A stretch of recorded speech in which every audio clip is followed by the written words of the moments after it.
นี่ก็บนนางสมาธิของพระฤาษีสาธุ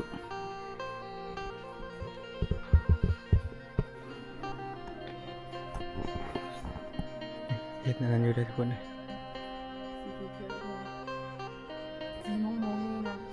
เสียงไฟหรือเสียงบุเสียงไฟอยู่อันนี้มันคล้ายๆคือแบบ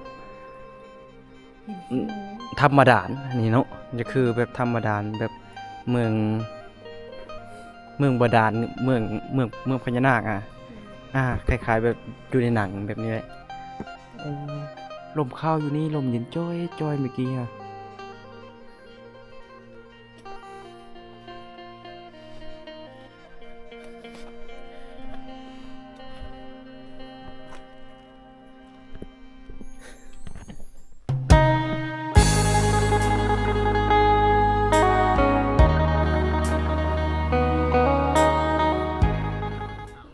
สวัสดีทุกคน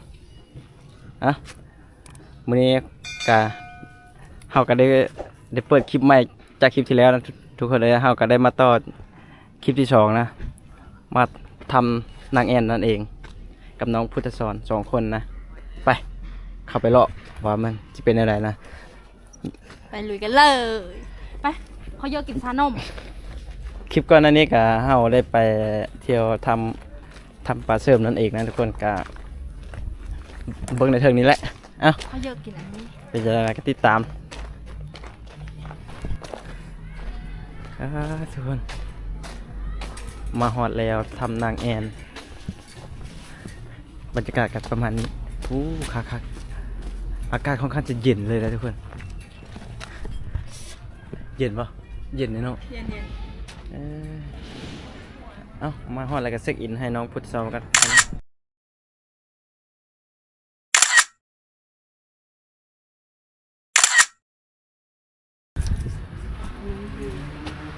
เขาก็ได้เอาเข้าไปก็ต้องเอาปีให้เจ้าก่อนเลยทุกคนเลยไปคนละ30,000 2 คนกะ60เนาะ60,000กะต้องเป็นเงินบาทกะบ่ฮอด100เพราะว่า100นึง70100นึง70พี่ขึ้นพี่ทำนางแอนแต่ก่อนมีน้ำตกปลาอยู่นี่บ่ฮู้เด้น้ำตกปลาน้ำตกปลาอยู่นี่แต่ก่อนมีน้ำตกปลามันอันนั้นเด้มันอันนั้นมันเป็นยามฝนไป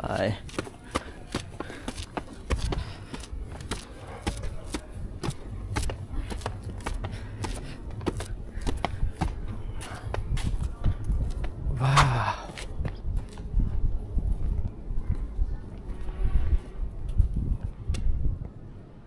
เราต้องเริ่มจากบนไหนวะมันบ่มีน้ำเนาะช่วงนั้นมันมีน้ำเป็นบ่เดี๋ยวพวกเนี่ยโทรมาเลยเนี่ยขอให้นะอันนี้ทางออกเลยทางเข้าทำแอนเด้ไป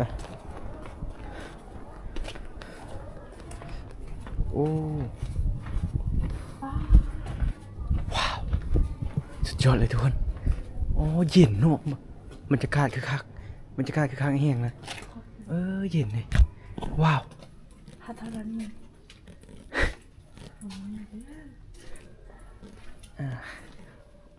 ว้าวสุดยอดเลยขออนุญาตเด้อลูกหลานมาส่งมาเที่ยวงา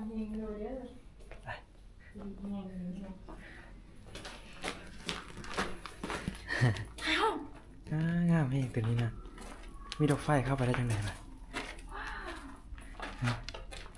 เว้ยถ่ายรูป1 2นี่แม่นนางแอ่นหรือว่าเพราะว่าเป็นถ้ำกับถ้ำนางแอ่นนะทุกคนเฮากะได้เว้าผิดไปนะเมื่อกี้เอาบรรยากาศมาฝากทุกคนนะนี่มาเข้าดูงามดีอันนี้อยู่ในถ้ำนะทุกคนเลยบรรยากาศก็จะประมาณนี้นะถ่ายไปงามนะ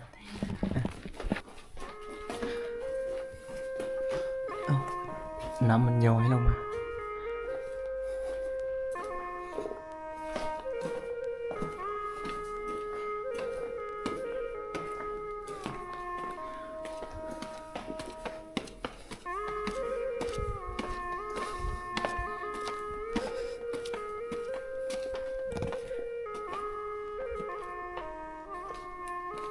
เป็นอะไรเบิ่งทางหนึ่ง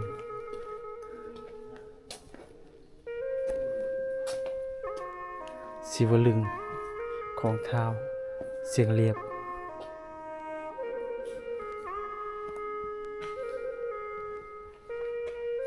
อย่างสิ ในศิวลึง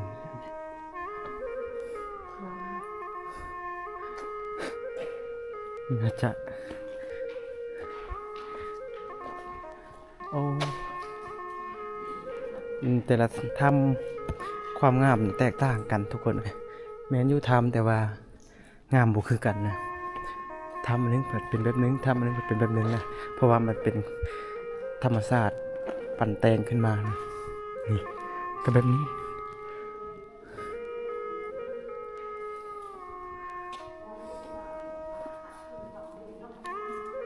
ทำนี่แบบจะชีเรียบๆประมาณนี้นะทุกคน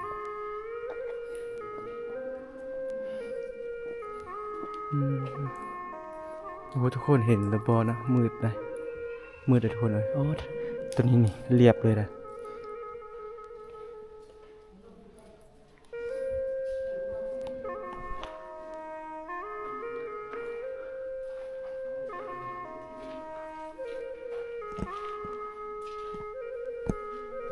ในถ้ำ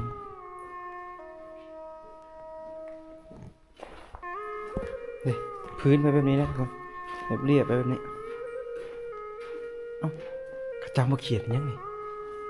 เขียนซื้อนะเขียนซื้อปี2019เอ้าแต่ได้อันนี้ลวดลาย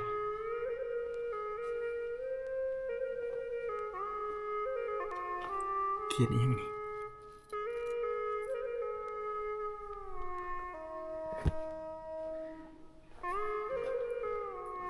เย็นเลยมาทางนี้เย็นเลยทุกคนเลยลมเย็นจ้อยจ้อยเดี๋ยวคืออยู่โน่นี่ลมมาจากทางไหนวะมึงไปตามไปเอ้าลมเย็นจะจ้อยเฮ้ยมันมาทางไหนวะทางขึ้นจุดชมวิวและโหนสลิงทางขึ้นชมวิวธรรมชาติโอ้มาจากนี้ทุกคนนี่ยังพ่อลมเย็นจ้อยๆนะไปขึ้นไปเบิ่งเป็นอะไรโอ้ลมเข้าอยู่นี่ลมเย็นจ้อยเมื่อกี้ฮะ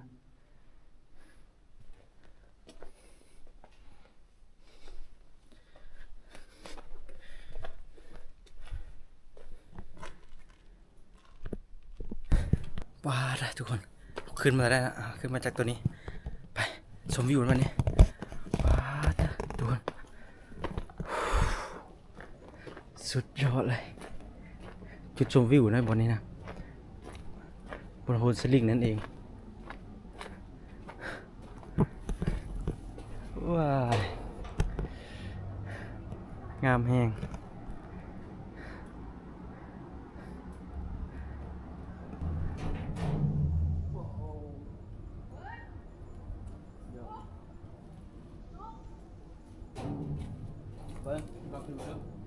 เดี๋ยว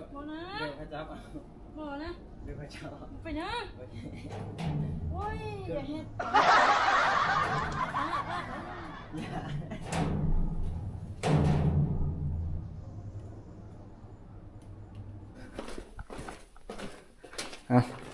ยับมาปั่นนี่กันนี่มึงใช่เฮ้ยนี่ข้าเจ้าเขียนชื่อข้าเจ้าใส่แถวฝานี่นะเบอร์ใช่เมื่อกี้เขาเห็นนี่ใครเขียนบ่หลายคนนะนี่เขียนหักอีกอย่างนึงหักตื้อก็มีด้วยเลิฟมีการเลิฟอีกเขียนไม่ได้เขียนไม่ได้อันนี้แล้วมียูทูบโอ้บ่เขียนนะบ่เขียนนะแท้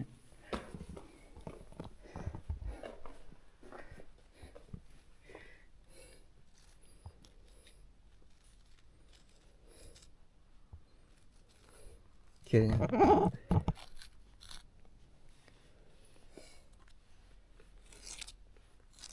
ขอให้รวยขอ อให้รวย ขอให้รวย ขอให้รวย ขอให้รวยเป็นไงได้เอ้า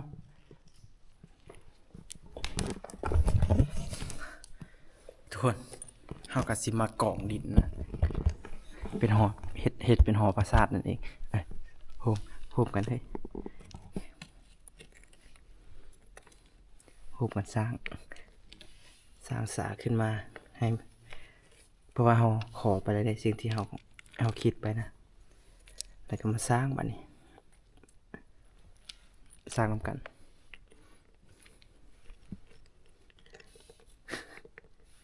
เอ้านี่แต่ว่าตัวนี้ตกกลมนะตรงใช้ลุม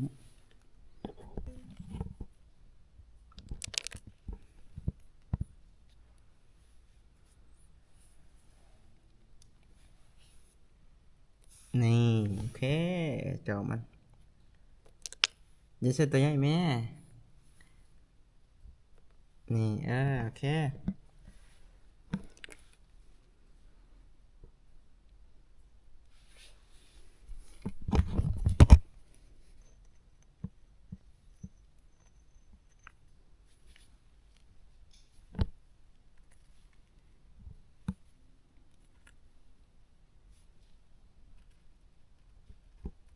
เจ้าเห็ดคักตัว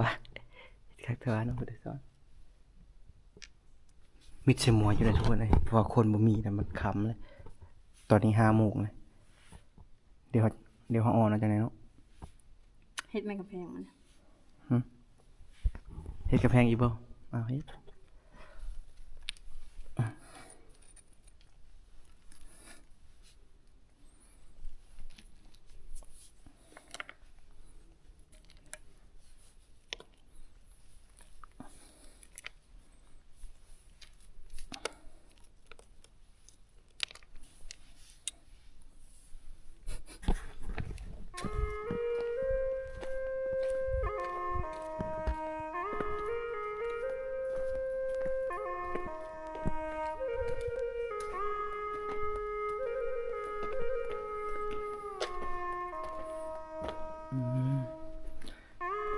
พวกนี้งามเลยนะ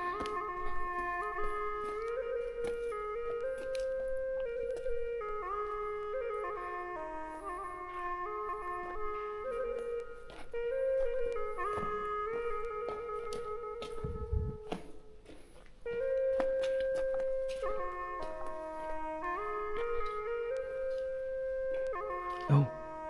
มีรองเหืออีก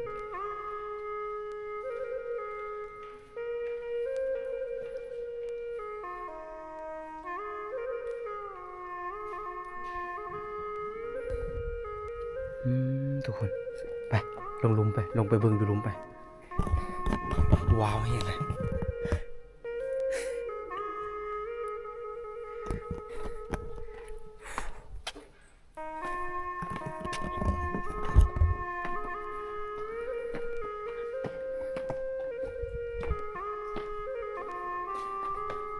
นี่ก็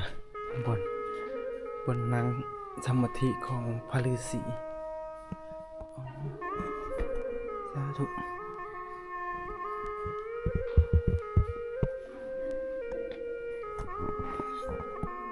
เฮ็ดนั่นอยู่ได้ทุกคนเลย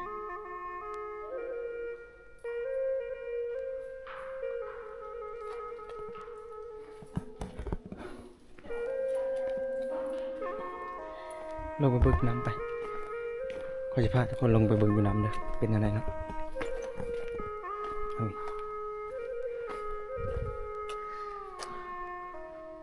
สาวกพระฤาษีบนนะ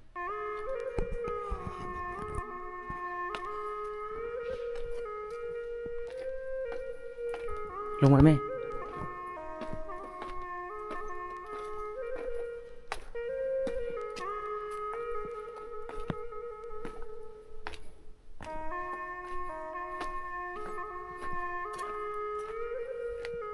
โอ้บนร้องเหืออยู่บนนี้ทุกคนเลย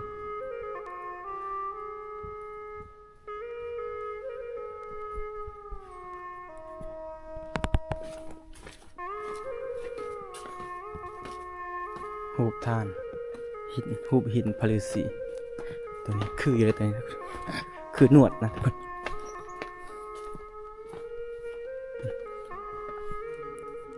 เห็นยังไหมคนละเท่าไรลงไปนะ อยู่ในโรงเขาพักไหมนะ แม่นว่าโอ้น้องคิวลืมๆเดี๋ยวจะจ้อย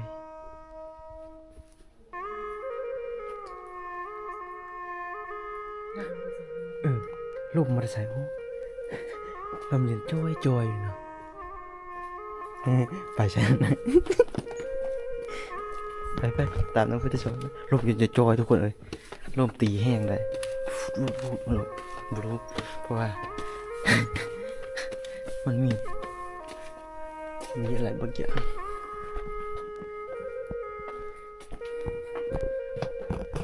ทางลง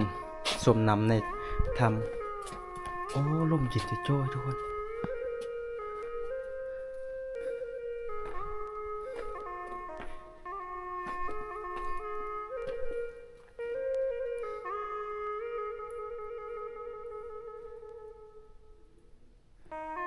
ลองแถวนี้แหละลองเหือกันเนาะห้องก็คือสิไปลงเลิกกว่านี้นะทุกคนเลยและก็รายละเอียดก็คือสิบริบอกให้ทุกคนนะว่าเป็นยังไงกันเนาะเพราะว่าก็บ่ได้ศึกษามาก่อนนะ ทางไปเส้นนะ ทางเข้าไปพุ่นอีกบ่มันมีทางอยู่ได้เนาะมีทางไปพุ่นอีกได้ทุกคน แต่มันไม่ได้เป็นกระไดไม่ได้ อ่า แต่อันนี้คืออันคือน้ำอะไรจะเบิ่ง เนาะนี่คือน้ำจะแบบคล้ายๆคือเฮา หาดทรายเอง คล้ายๆหาดทรายแต่ก่อนมันเป็นน้ำขังอยู่ในนี่นะอ่า น้ำเป็นไม่ได้หรอ แม่น ใช่แล้ว ถ้ามันจะเป็นแบบนี้บ่น่ะเป็นน้ำมันกระเพิ่มบ่จังซี่แล้วมันเลยเป็นแบบนี้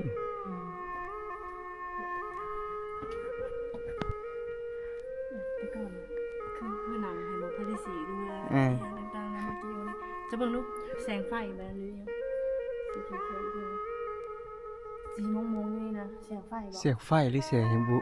เสียงไฟอยู่ คือตะละนี่เลย อันนี้มันคล้ายๆคือแบบ เห็นสีโม ธรรมดานอันนี้เนาะจะคือแบบธรรมดานแบบเมืองบาดาลเมืองพญานาคคล้ายๆแบบอยู่ในหนังแบบนี้แหละ คือละครให้พระฤาษีพญานาคไปก่อนเลย โอ้แบบนี้แบบเข้ามาแล้วมันจะคืออีกโลกใบหนึงเลยทุกคนมันบ่ได้คือ แบบเฮาเห็นอยู่ในโทรทัศน์นะทุกคนแบบเฮาเข้ามาตัวจริงแล้วมันจะเปลี่ยนไปเลยได้ไปเฮาก็สิได้เดินทางออกกันแล้วมันมีทางลงไปอีกเฮาก็สิหาให้ทุกคนเบิ่งทุกซอกทุกมุมนะว่ามันเป็นจังไดเพราะว่าอันนี้ก็ค่อยก็มาครั้งแรกนะทำนางแอนนั่นเองมาครั้งแรกก็สิพยายามถ่ายทอดจุดมุมมองต่างๆให้ทุกคนเบิ่ง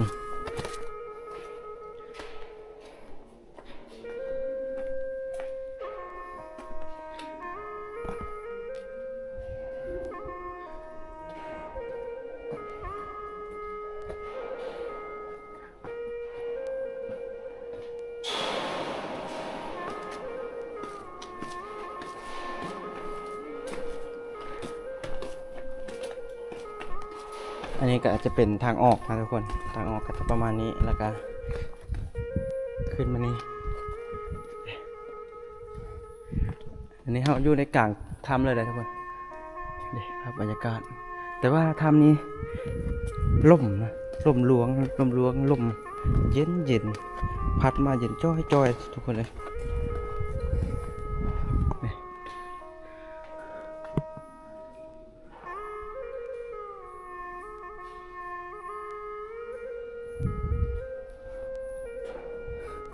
อันนี้ก็เป็นทางออกทุกคน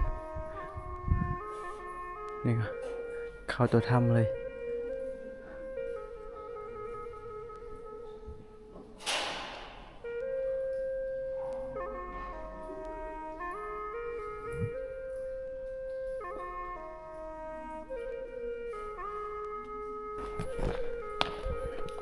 เวลาฮอดยามฝนหรือว่ายามเดือน9เดือน10นั้นน้ำจะท่วมมาเลยแถวนี้ทุกคน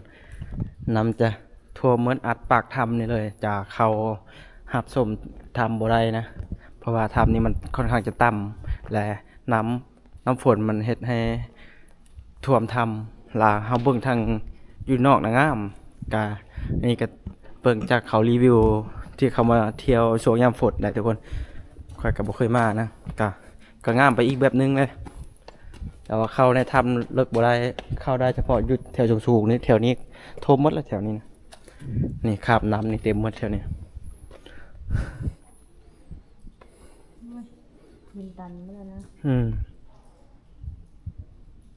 แต่ก่อนน่ะแม่นได้เนาะแม่นทางไปแม่นบ่นี่มันโยดลงบ่ มินตัน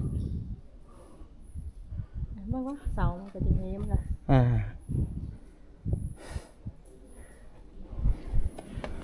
ทำนี่รู้สึกแบบเย็นๆเนาะเย็นๆการร้อนๆในนิดๆนะทำนี่นะก็มาเที่ยวชมได้นะทุกคนเวลาที่เห็นคลิปวิดีโอของพ่อพอดที่เอามาฝากทุกคนนี่ก็นี่นะทุกคนนี่ตอนช่วงยามฝนนะน้ำมันจะโตนนี่เลยนะนี่น้ำมันจะโตนมา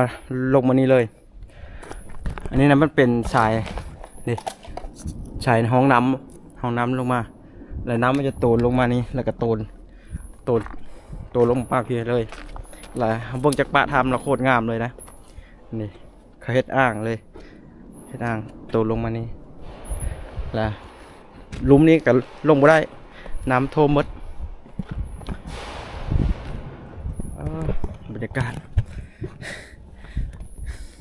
งามนะทุกคนนี่ก็เป็นการเปิดประสบการณ์ครั้งแรกของค่อยนะที่ได้มาเที่ยวเมืองท่าแขกขมวนนั่นเองก็ม้วนนะเห็นอย่างใหม่ๆบรรยากาศรอบๆนอกแคมป์ทำนะก็มีคาเฟ่พร้อมได้ทุกคนมีคาเฟ่มีบ่อนให้เด็กน้อยลิ้นมีโรงอาหารพร้อมนี่โรงอาหารในลายเลยนะมีบ่อนอาหารมีบ่อนกินข้าวเหมาะสำหรับสู้สาวที่มาลินมาเที่ยวมาส้มนะนี่มีบ่อนฮอตซินดาดพุ่นนะ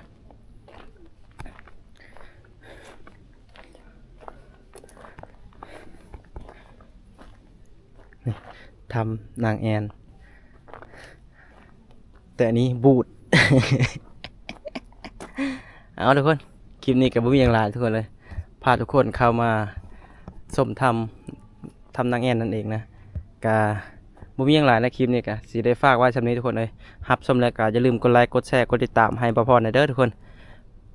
เพื่อเป็นกำลังใจในการทำคลิปต่อไปนะเอาทุกคนบ๊ายบาย